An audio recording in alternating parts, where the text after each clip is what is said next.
What's going on? In this video I'm going to be reviewing this light right here, the GVM LT-50S Dimmable Bicolor LED Video Light Panel. Let's get right into the video.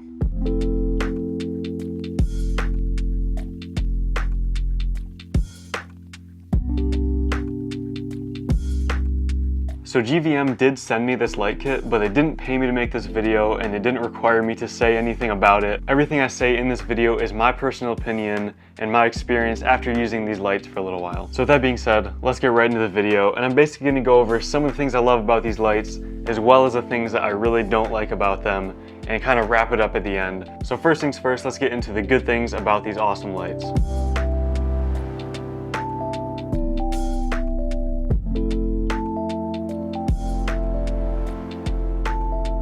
So the first thing I noticed about these lights is how bright they are. GVM sent over their 2-light kit to me, and so I'm using one as the key light and then one as the background light back there. And now this one I believe is on 20% power and it's lighting me really well right now. So I'm gonna go ahead and turn my key light up to 100% power and just show you what it's like. And it's about an arm's length away. So I'm gonna go ahead and turn this up to 100% and just show you how powerful these lights are. So there we go. This is at 100% power right now, actually 99% power because it doesn't go to 100%, but it makes sense because there's only 2 digits of a display box basically, so 99% power. It's unbelievably bright. I mean, it's like, I can't even look directly at it. It's unbelievably bright. So I'm gonna go ahead and turn it back down. All right, there we go. So back to 20% power. And now these lights are also bicolor, which is pretty neat. So they range anywhere from 3200 Kelvin to 5600 Kelvin. I have this one set to 5500 Kelvin right now, so they're really useful being able to change the colors anywhere from 3200 to 5600 Kelvin, depending on what situation you're in. Now there is one thing I want to bring up about those, which I'll bring up in the cons section of this video, so stay tuned for that. But next up, the brightness. As I talked about, they're super bright, and they actually reach a maximum power of 6500 lumens at 1 meter. So like I said, again, these lights are super bright. I really can't say that enough.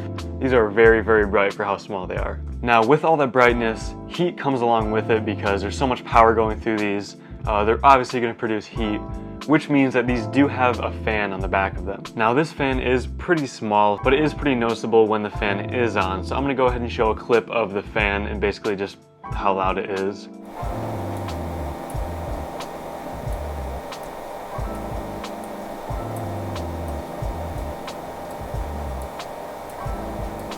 Now the plus side to that is the fan only turns on when you're at 70% or higher power. And like I said, I'm only at 20% on this one, and I believe about the same on the one behind me. So by the time you need to get to like 100% power, you're really gonna have these lights probably pretty far away, which means your microphones aren't gonna pick them up as well.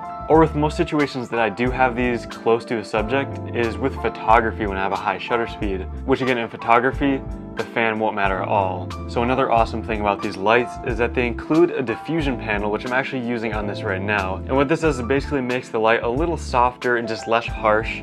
So of course I'm using that right now, and it works really well. It diffuses the light a lot more than just the straight LED shining at you. So this diffusion panel will be really useful when you're lighting a human subject because it really makes the light just softer on the skin and just helps it look a lot more pleasing. And these lights also come with these gel panels, which I have one on the back there, and there's a couple other different color gels, which I'll go find those right now and show you. All right, here's the gels. So there is obviously the pink one that I'm using right now. There's also a blue gel, so you can see that, a red gel, and then a green. So green, red, blue, and pink. So a pretty good combination of colors, but of course it's not as good as a full RGB light where you can get, you know, however many thousands or millions of colors. But these gels are really useful just in case you want to get those different colored effects like what I'm doing right now. Alright, so another great thing about these lights is they do have a VMount battery slot, which is super awesome because if you're out in a shoot where there's no electricity, like you're out in a field or something, and there's no outlets, you can just plug a VMount battery into these lights and power it using that, fully wireless. So that's super nice and useful. Like I said, if you're going on a shoot with no power outlets or no electricity, you can still use these lights. Now there is a little quirk that I noticed with the V-mount capability, which I'm actually going to get into right now. I'm going to start getting into some of the cons that I noticed about these lights. It's kind of weird because there's a V-mount slot and it looks like there's electrical pins kind of in the slot where obviously the V-mount battery would connect to the light and, you know, power the LEDs. But it's really weird because there's a slot for it, there's electrical contacts, but you can't just use that to power the light. You actually have to plug in a separate cable which comes with the lights, which is good, but it plugs into the D-tab slot on the battery and then plugs into the back of the light. So it's really weird that they have the slot with the electrical contacts and everything for the V-mount, but then you just have to run another cable from the V-mount to the battery. It's kind of weird. You know, understand that these are budget lights, so it would cost extra money to have that whole, you know, system in there and the voltage regulator and whatever else going to the lights. It's just a little weird that there's the whole slot for it and everything, but you still just have to run a separate cable to the actual panel itself. But again, not a super huge deal, just a little quirk that I noticed with these lights. And so that kind of leads me into the whole build quality itself of these lights. They are pretty flimsy, they're made out of plastic, you know, there's not much metal in these, which is a good and a bad thing. Obviously, with all plastic, it's going to be really light, so they are super light and portable, but they are pretty flimsy. And I especially noticed where the mount is that it connects to the light panel from the light stand. It's kind of this plastic mount. There's 2 screws holding it on to the bottom of the light panel. And it's really just like wiggly, like the plastic flexes a bunch. And I'll show a little clip of me kind of messing around with it. It's really just wiggly and like super flimsy. I really would have liked to see some like metal mounts there, or just a metal mount to attach the light to the stand, or at least any sort of metal on there, because all the plastic just makes it really flimsy and wobbly. And it's kind of sketchy. I almost feel like if I held it on its side, it would just snap or something, or if I wiggled it around too much. So again, this goes right back into that these are budget lights, so they have to cut costs somewhere, which obviously they did that with the build quality, because the performance itself is really great with these lights. So that's about it for the whole build quality issue. So it's kind of expected that cheap lights like this aren't going to be the best build quality, because again, I'm sure anybody would rather have better actual performance versus better build quality and worse performance. So I totally understand how they have to cut costs there with budget lights like this.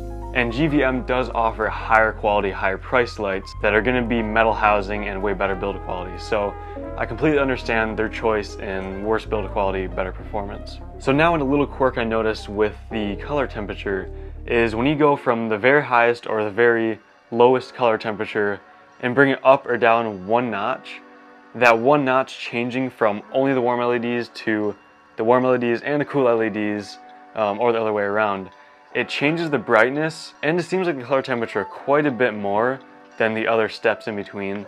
And I'll show an example of that as well. It's basically just like that one little notch is just a big jump and the rest are just normal fluid changes, which I understand that is going from half the amount of LEDs to all of a sudden the rest of them filling in, so it is going to get brighter, but it's just kind of a weird little quirk because it changes the brightness quite a noticeable amount. Alright, next up, I brought up the gels and the diffusion panel and all that stuff. That stuff is awesome. The only issue is it's really difficult, especially for this panel, to get it fitted into the light. Like, it's such a tight fit that you have to like kind of wiggle it back and forth and push it down, and honestly I was scared that I was gonna like snap the panel in half pushing so hard a few times. Like, that's how difficult it is to get in there. So it's kind of annoying doing that, and it's definitely something if they just move their tolerances apart just a little bit, you know, like literally 1/10 of a millimeter, just so it went in there a little easier, that would have been so much better. And the same thing goes with the actual gel panels themselves. They're a lot more flimsy. They're just pretty much little thin pieces of flexible plastic. So they're kind of hard to get in there too without like creasing them and wrinkling them, because again, the tolerances are so close that it just, you really have to get it in perfectly straight, and it's just kind of a hassle to get them in. But once they are in, they work perfect and they don't fall out. So all in all, they do work great. It's just a hassle trying to get them in. Alright, sorry to interrupt. I'm gonna kind of cut this in somewhere. So I'm filming some B-roll right now, basically putting in the filters and the diffusion and stuff, probably B-roll that you've probably already seen. And I literally cannot get this diffusion panel out here. So I was talking about how it fits so tightly in there. I literally cannot get it out with my hands right now. I think I'm gonna have to use pliers to try to pull it out because it is in there like way too good. I'm gonna kind of show you what's going on real quick. Alright, so this is like the top of the panel sticking out here, and it slides down in there. And I'm trying to grab this and pull it out, and it literally will not come out. I can lift the light up with this diffusion panel before it comes out,